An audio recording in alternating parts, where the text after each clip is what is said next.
이번 시간에는 225페이지죠. 등기부 시효 취득에 대한 요건을 보겠습니다.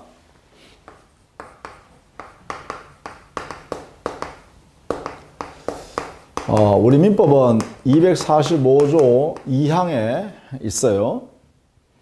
자, 여기에 있는 요건을 한번 살펴보죠. 여기는 10년간 점유를 계속해야 됩니다. 그리고 소유여사로 그러면 자주 점유해야 되는 것이고, 평온하고 공연한 점유로서 선의이고 무과실로 점유해야 돼요. 선의인데 과실이 없는 점유. 이렇게 점유한 사람이 자기 명의의 소유권 등기가 있어야 됩니다. 소유 명의의 등기가 존재하고 있다라고 하면 드디어 소유권을 취득한다. 이렇게 되겠죠. 자, 여기가 이제 요건에 해당되는 것이죠. 여기 효과에 해당되는 것이죠. 소유권 취득했다. 예, 효과. 여기까지가 요건이 되겠죠. 자, 그러면 요건을 하나씩 좀 설명하면 이런 내용이 되겠죠. 이 점유자의 점유는 10년간의 점유가 있어야 되고, 점유가 그러면 계속돼야겠죠. 계속 10년간 점유해야 한다. 자주의 점유가 있어야 되고, 평온한 점유가 있어야 되고, 공연한 점유가 있어야 되고, 선의의 점유, 무과실의 점유가 있어야 됩니다. 자, 점유의 모습이죠. 자, 우리는 또 여기서 점유권에 관해서 우리 응용을 해봐야죠. 점유의 추정력에 의해서 점유는 계속 추정이 되죠. 추정이 인정. 자주 점유 추정이 인정되죠. 평온한 점유 추정이 인정되죠.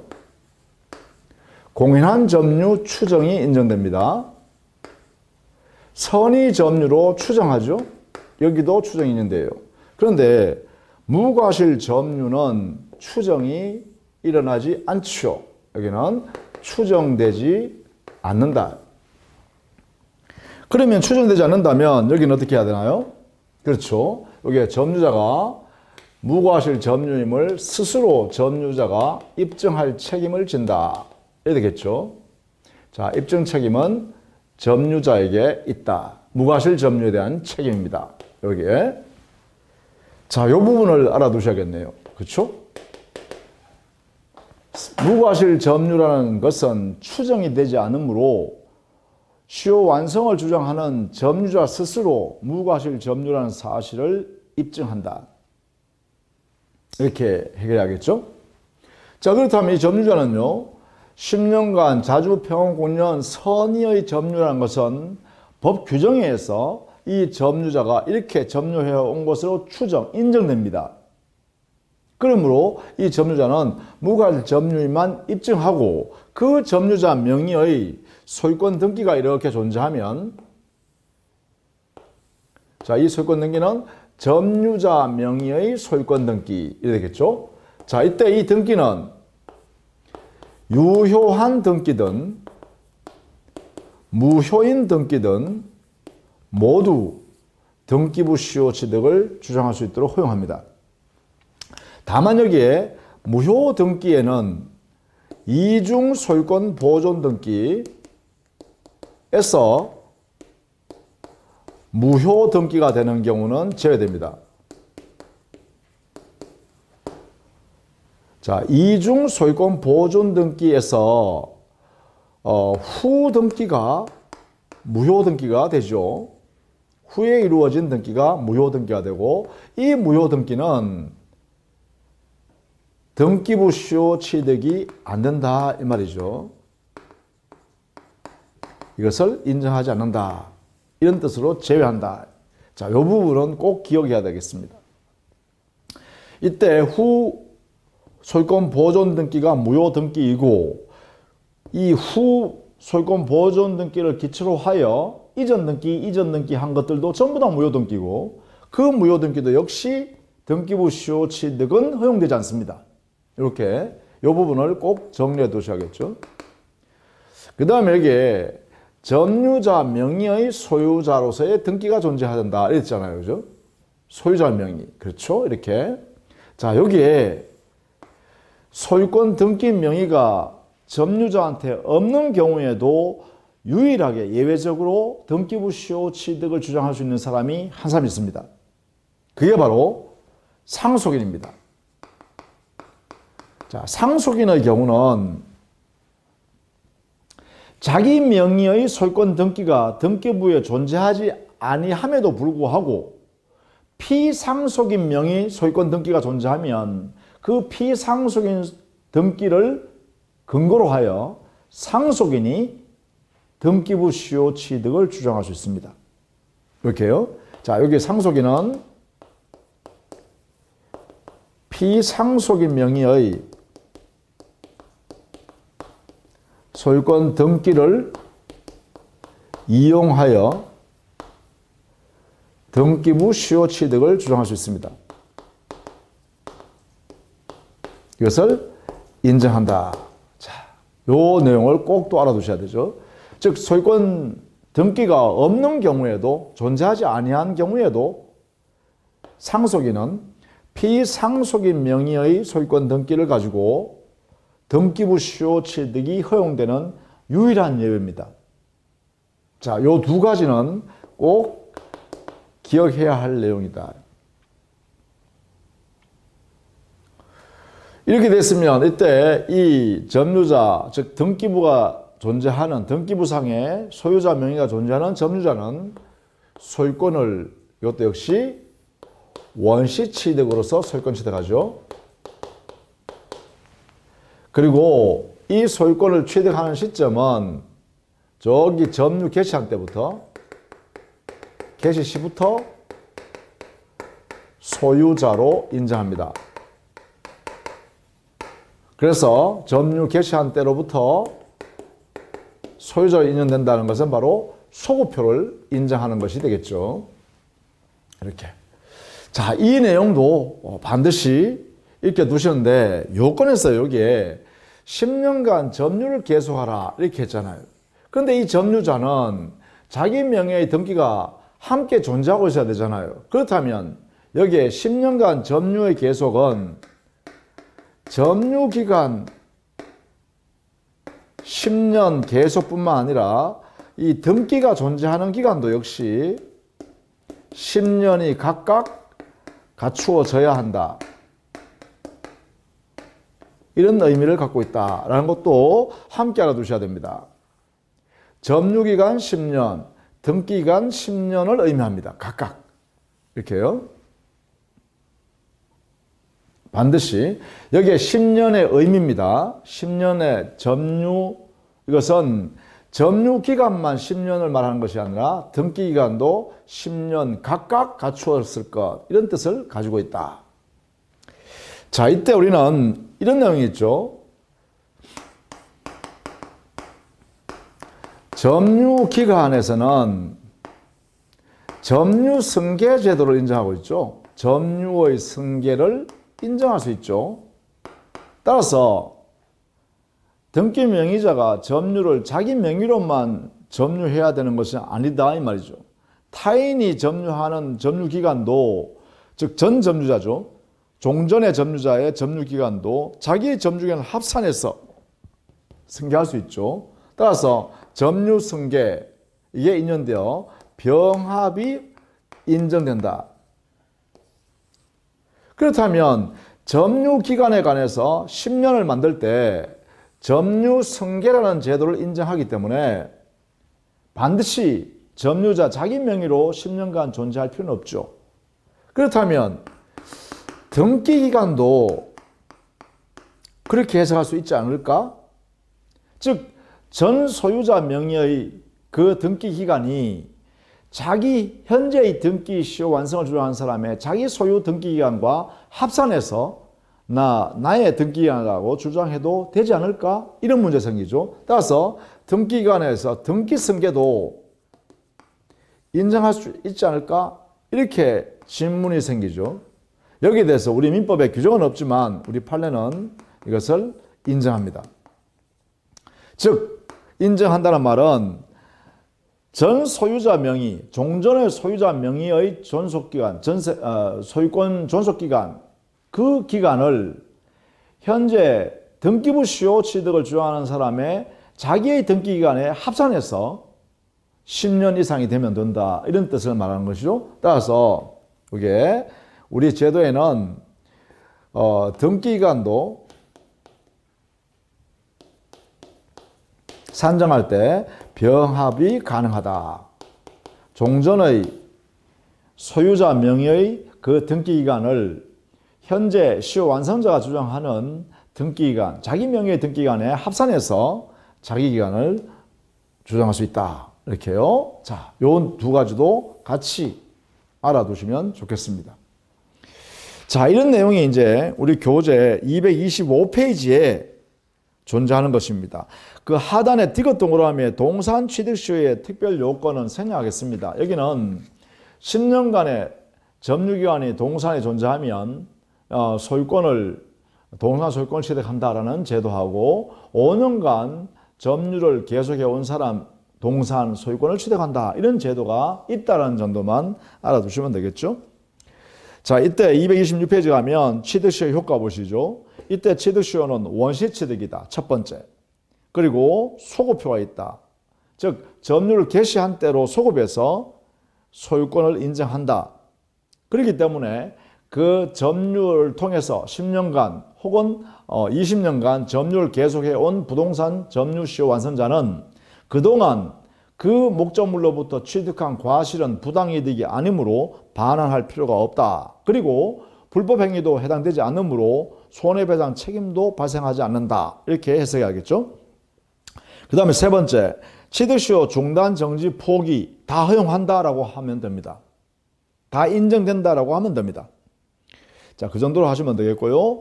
그 다음에는 하단에 동그라미 4번 어느 토지에 대한 점유부 시효 취득이 완성된 후 그 등기 전에 당해 토지 소유자가 그 토지상에 건축을 한 경우의 법률관계 이렇게 해놨죠. 여기에는 당해 토지 소유자 즉 시효 완성하기 전에 시효 완성에 의한 소유권 이전 등기를 하기 전에 여전히 그렇다면 그 당해 부동산의 소유자는 등기 명의자가 소유자죠. 그러면 이때 토지 소유자인 이 소유 등기를 가지고 있는 자가 그 토지 위에 건물을 지었다라고 하면 그 건물은 적법한 권리 행사가 되겠죠. 소유 명의, 즉 등기 명의를 가지고 있는 사람이 그 위에 토지 위에다가 건물을 짓는다는 것은 정당한 권리 행사에 해당되기 때문에 여전히 그 소유권, 건물 소유권은 그 등기 명의인이 취득하게 된다. 이게 되겠죠. 자, 그 다음에 우리 교재 227페이지 가면 취득시효와 관련된 중요 판례 정리가 있어요. 이 부분을 좀 정리해 두자라는 것입니다.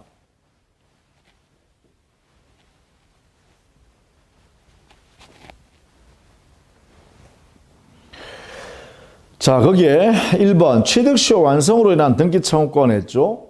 첫 번째, 시효 완성한 사람의 등기청구권. 이것은 첫 번째, 채권적 청구권이다. 그죠? 두 번째, 그 상대방은 누가 되죠? 상대방은 여기는 시효가 완성될 때 진짜 소유권을 가지고 있는 진정한 소유자가 그 상대방이 된다. 시효 완성 당시에 진정한 소유자가 상대방이다. 이 사람한테 행사한다. 그죠? 그 다음 세 번째, 이 채권 청구권은 상대방한테 행사하지 않는다 하더라도 소멸시효의 대상이 되지 않는다. 따라서 그대로 존속한다. 이렇게 해석하자는 것이죠. 이 내용을 반드시 알아두셔야 합니다. 그 내용이 바로 거기에 1번 점 거기에 정리되어 있습니다. 자, 그 다음에 2번 취득시효 완성자의 법적 지위는 자, 취득시효 완성자, 시효 완성자의 지위, 이 사람의 지위는 이런 거죠. 만약에 거기에 첫 번째 시효 완성될 당시에 소유자가 취득시효 완성 전에 제3자에게 부동산을 양도한 경우 했죠. 그러면 시효 완성자는 시효 완성 당시에 소유자한테 소유권을 이전하라고 청구할 수 있는 거잖아요. 그렇죠? 시효 완성 당시에. 그러면 시효 완성 전에 소유자가 자기 소유권을 제3자한테 이전해줬다, 양도했다, 이렇게 넘겨줬다라고 하면 이 제3자가 뭐예요? 시효 완성 당시에 소유자가 되고, 그러면 시효 완성자는 이 제3자, 소유권 취득하고 있는 이 제3자에 대해서 등기 청구를 하게 된다. 이게 되겠죠? 이게 1번입니다. 그런데 만약에 2번, 시효 완성된 후에, 만약에 소유권이 이전되었다. 이런 경우에는 시효 완성 당시의 소유자에 대해서만 등기 청구할 수 있기 때문에 제3자에게 이전되면 이때는 시효 완성자는 소유권을 이전받은 양수인, 소유권 가지고 있는 양수인한테 등기 청구를 할 수가 없다. 이렇게 해야 되겠죠. 왜냐하면 반드시 시효 완성자의 등기 청구권은 행사는 누구한테 해야 되냐면 시효 완성이 될 때에 소유권을 진짜 가지고 있는 사람한테만 하게 되기 때문에 그렇습니다. 따라서 시효 완성된 이후에 그 소유권이 이전되어서 양수인이 가지고 있다면 이때는 시효 완성자는 등기 청구를 할 수가 없다. 이렇게 하겠죠. 자, 이 부분이 대원칙이라는 것을 꼭 알아두셔야 됩니다. 그것이 우리 교재에는 1번 동그라미에 있죠. 자, 이 부분을 꼭 알아두셔야 합니다. 자, 그러면 이제부터 조금 변형을 정리해 볼까요? 만약에 시효 완성된 후, 거기에 동그라미 2번을 공부하겠습니다. 시효 완성된 후에 종전 소유자의 법률관계 해놨죠. 여기에 이런 이야기입니다. 자, 시효 완성된 20년이 요 시점이 됐다 해보시죠. 20년 완성, 이 시점. 그러면 이때 시효 완성자가 을이라 해볼까요? 완성자, 점주자요. 그러면 시효 완성 당시의 소유자는 이 사람이 되겠죠. 여기에 예컨대 갑이 소유권을 현실적으로 가지고 있는 소유권자. 그러면 이 사람이 상대방이 되어서 등기 청구권을 이렇게 해야 되죠. 청구권은 이 시점에 갑에 대해서만 을이 소유권 등기 청구라는 채권자 청구권을 가지고 있습니다. 이렇게. 자, 그런데 만약에 시효 완성된 이후에 이 갑이라는 사람이 이 시점에 만약에 병이라는 제3자한테 소유권을 양도했다라고 하면 소유권 이전 이렇게 해서 소유권을 취득하면 이때 이 병이라는 제3자는 소유권을 확정적으로 취득해 버립니다. 이 사람의 선이든 이 사람의 악이든 관계없이 병은 소유권을 확정 취득해 버립니다. 취득해 버리면 이래 되겠죠. 시효 완성자는 시효 완성 이후에 소유권을 취득한 제3자한테는 등기 청구를 할 수가 없습니다. 안 된다. 그러면 이때 을이라는 사람은 소유권 취득할 수 없게 되죠. 소유권 이전 등기해야만 소유권 취득하는데 청구 못하니까 못 취득합니다. 자, 이때 여기에서 갑이라는 사람이 있죠. 시효 완성 당시에 소유자가 처분했다면 이 갑이 을의 시효 완성을 알고서 갑이라는 사람이요. 을이 시효 완성했다는 사실을 알고서 처분했다라고 해보세요. 알고서 처분. 이런 경우에는 병은 소유권을 취득해버리지만 이 갑은 바로 불법 행위를 한 사람이다 이 말이죠. 왜냐하면 이 을의 소유권을 취득하여 손해를 끼친다는 사실을 알면서 처분했기 때문에 그렇죠. 그러면 이때 갑은 의뢰해서 불법 행위를 저지르는 사람이 된다. 이래서 불법 행위가 구성된다. 그러므로 이때는 자, 이런 경우는 이래 되겠죠. 당연히 을은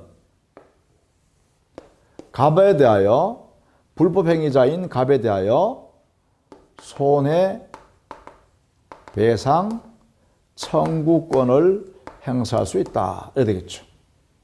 이게 민법 불법 행위에 의한 손해배상 청구권이니까 750조에 있는 손해배상입니다.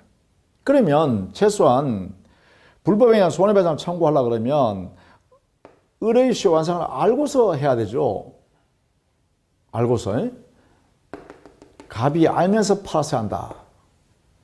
요 말이 반드시 있어야 됩니다. 이렇게 반드시 있어야만 불법 행위가 성립한다. 이렇게 되는 거죠. 일반적으로는 이게 모르고 하는 게 대부분이죠. 갑은 자기 소유물을 타인에게 처분한 경우는 불법 행위 성립하지 않죠. 그렇기 때문에 반드시 을이라는 사람이 갑 자신의 토지를, 자기의 부동산을 점유시효 완성했다는 사실을 알면서 팔았다라고 할 때만, 이때만 불법 행위가 성립한다. 이렇게 해석해야 됩니다. 이럴 때 한해서만 손해배상 청구권을 시효 완성자가 갑에게 행사할 수 있다. 이렇게 되겠죠. 만약에 이 양도 갑이 알고 팔 뿐만 아니라 여기에 이 처분할 당시에 여기에 양수인 병이 적극적으로 가담했다면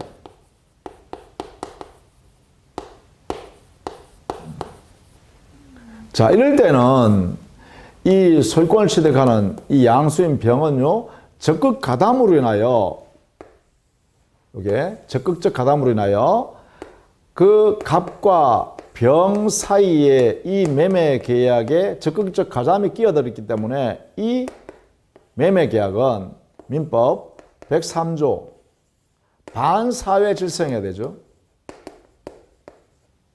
그래서 이 매매 계약은 103조로 인하여 무효가 되고, 그러므로 병은 소유권을 취득할 수가 없습니다. 이럴 때는, 이런 경우에는 여기에 을 시효 완성자는요, 을은 갑을 대위해서 병의 소유권 등기를 말소할 수 있겠죠.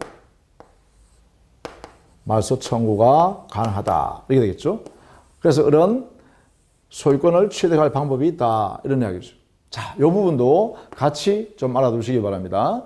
자, 여기에 시효 완성 당시에 소유자가 만약에 병에게 처분했을 때 갑이 만약에 알고 팔았다면 갑은 불법 행위로 인한 손해배상 책임을 져야 되기 때문에 을은 시효 완성자는 그 양도한 갑에 대해서 불법 행위 손해배상을 청구할 수 있고, 만약에 그 갑이 알면서 처분할 때 양수인 병이라는 사람이 소유권 취득할 당시에 적극적으로 가담해서 만약에 그러한 거래 행위를 매매계약을 체결했다라고 하면 이 매매계약은 사회질서 위반에 해당되어서 병은 소유권을 취득할 수 없게 됩니다. 이럴 때는 을은 시효 완성자는 갑 시효 완성 당시에 소유자 양도인 갑을 대위해서 병 앞에 있는 등기를 말소하고 자기 앞으로 소유권을 취득할 수 있다. 이런 이야기입니다.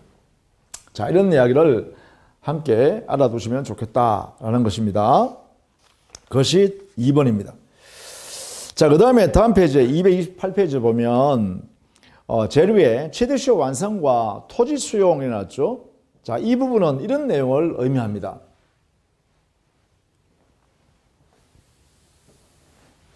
여기는 시효 완성이 되고 난 이후 시효 완성자가 시효 완성 당시에 소유자한테 등기를 청구했음에도 불구하고 시효 완성자가 등기를 이전하지 않고 있는 상태에 있는 중에 만약에 당해 목적 부동산, 즉 시효 완성 대상이 되는 그 부동산이 국가가 공인 목적으로 수용해버렸다라고 하는 경우입니다. 예컨대 이런 거겠죠. 자, 어느 시점으로부터 20년간 자주 평온 공연하게 점유를 계속해온 을.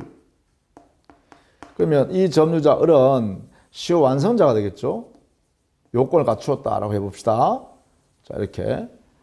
이때 시효 완성했다라고 하면 이 당시에 소유자가 있겠죠. 여기에. 갑이 소유자이다. 이렇게요. 그러면 시효 완성 당시에 소유자한테 여기에 시효 완성자, 즉 토지를 점유하고 있는 시효 완성자는 이렇게 할 수 있죠. 등기 청구를 할 수 있다. 이렇게 할 것이고 이 등기 청구권은 채권적 청구권이다. 그리고 소멸시효에 걸리지 않는다. 이렇게 있죠. 그래서 이제 현실적으로 여기에 있는 시효 완성자 을이 시효 완성 당시에 소유자 갑에 대해서 등기를 청구 행사했습니다. 자, 행사했음에도 불구하고 이 갑이 당해 소유권 이전 등기를 불이행하던 중에 당해 이 목적물이 드디어 수용이 되었다. 공익 목적으로 수용이 되었다. 이렇게 되죠. 불이행 중에 수용이 되었다. 이렇게 됐어요. 이렇게. 그러면 이 토지 소유권은 국가가 이렇게 가져가 버리는 거죠. 그러면 여기 있는 소유권이 사라져 버리고 등기는 무효인 등기로 존재하게 되고 이제부터는 을은 등기를 가져올 수가 없게 되죠. 왜냐하면 국가가 수용함으로 인하여 당해 시효 취득의 대상물인 토지가 국가 소유가 됐으니까. 그러면 이제 더 이상 이 사람 뭐예요? 수용됨으로 인하여 여기는 이행 불능이 되어버리죠. 이행할 수 없게 됩니다. 소유권 이전 등기를 못 해주게 됩니다. 자, 그 대신에 수용으로 인하여 여기에 있는 소유 명의를 가지고 있는 갑에게 수용 보상금이 나오죠. 이렇게. 보상금이 지급되게 됩니다. 그럼 여기는 지급 청구할 수 있는 권리가 여기에 발생하겠죠. 이렇게요. 자, 그런데 이 보상금을 갑이 가져면 안 되겠죠. 왜냐하면 이미 시효 완성을 한 점유자 을이 나 시효 완성했으니까 소유권 등기 내한테 넘겨주세요라고 이미 청구를 했잖아요. 이렇게. 청구했으면 그 청구받은 갑이 소유권 이전 등기를 했더라면 이 보상금은 당연히 을이 받아야 할 보상금이죠. 그런데 지금 현재 등기를 이전해주지 않고 있던 중에 수용이 됨으로써 이 등기 이전이라는 이행 불가능한 상태가 만들어졌고 그로 인하여 보상금을 갑이 가져간다는 것은 정당치 못하죠. 이런 경우에 우리 판례가 이러한 내용의 요건을 갖추었다면 시효 완성자는 여기에 시효 완성 당시에 소유자가 보상금 받는 것을 야 보상금을 내한테 넘겨라 할 수 있는 이 권리를 인정하겠다는 거예요. 이걸 뭐라 하냐? 이거는 대상 청구권을 인정한다. 이렇게 해요. 대상 청구권. 이게 무슨 말이냐면 등기 넘겨주는 대신에 보상금을 내가 가져가겠다라는 것을 시효 완성 당시에 소유자한테 행사할 수 있다. 이런 이야기예요. 이렇게. 이것을 허용한다. 요 이름을 우리는 대상 청구권이라 한다. 등기 가져오는 대신에 보상금으로 대치해서 내가 변상받겠다. 이걸 대상 청구권이라 합니다. 이렇게. 이것을 인정한다.